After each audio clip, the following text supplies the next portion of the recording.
guess I really kind of explored that side of my sexuality when I was about 27 or something. And before that I was seeing guys, and then I was bisexual for quite a number of years, and then sort of ended up maybe in my early 30s, late 20s, early 30s, started seeing women more and more. And as I've got older, that's sort of become my norm.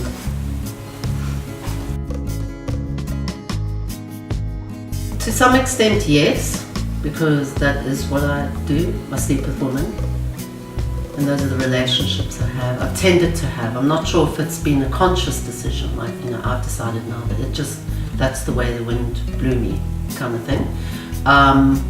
But that's also not to say that that would change, that would not change, or change. Either way, I can't guarantee. I could never say in my own life, I could never say to anybody, well, I'm going to be a gay woman until the day I die. It might be so that I fall in love with somebody who happens to be a man. So I guess in some ways, I don't identify, as a gay woman in that sense. And I also think sex is sex, to be honest. I think relationships. I think that very similar things are experienced whether you have a relationship, if they're two men or two women, or a man and a woman. I think one goes through very similar issues. No, I've been fortunate enough not to, and I think that's because of my social standing. And I've grown up in a community where I've been very supported by siblings and family, although my parents haven't quite come to terms with it, but they've never threatened me, they've never made me feel unsafe. All my friends have, I've got a very good support structure. So in my own life, I've never had an experience where someone's threatened me on the street or in public because of my sexuality. No.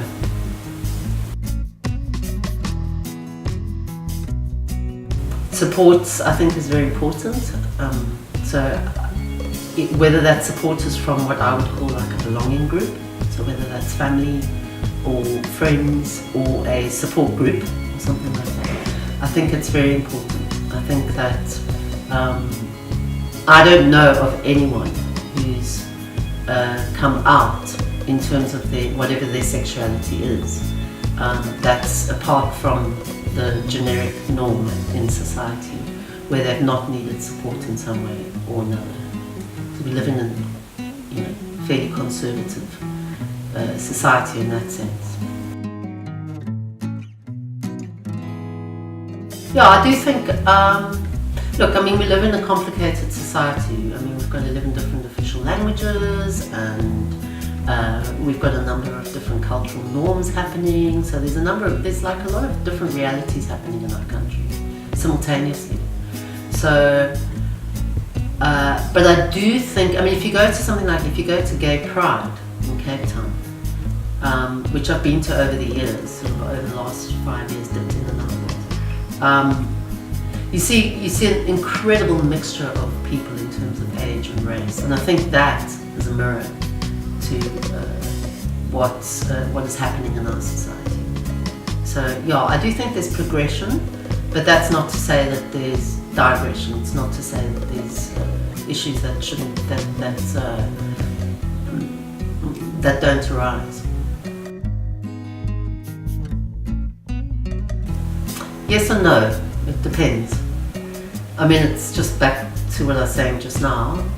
I think there's certain pockets of a society that aren't. If you look at some areas of society where there's very strong rules and regulations around sexuality and what a man's role should be and what a woman's role should be in relation to each other, and the lines that you do not cross. So I wouldn't talk about society in South Africa as one society, because I think there's many facets. But in my own life, in terms of people in terms of my Western and my Anglican upbringing and the people that I converse with every day, generally, in terms of my friends and family, I do think there's a lot of progression. I think that support groups there's a lot of support groups you can go to. They're free. There's a lot of counselling. So yeah, I think it depends on who you are.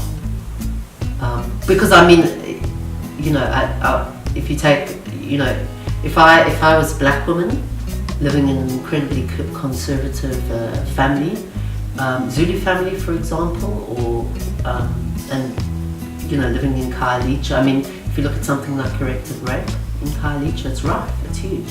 I mean, that's only just down the road. So, you know, I think it's extremely dependent on your social standing and your cultural background and all of that.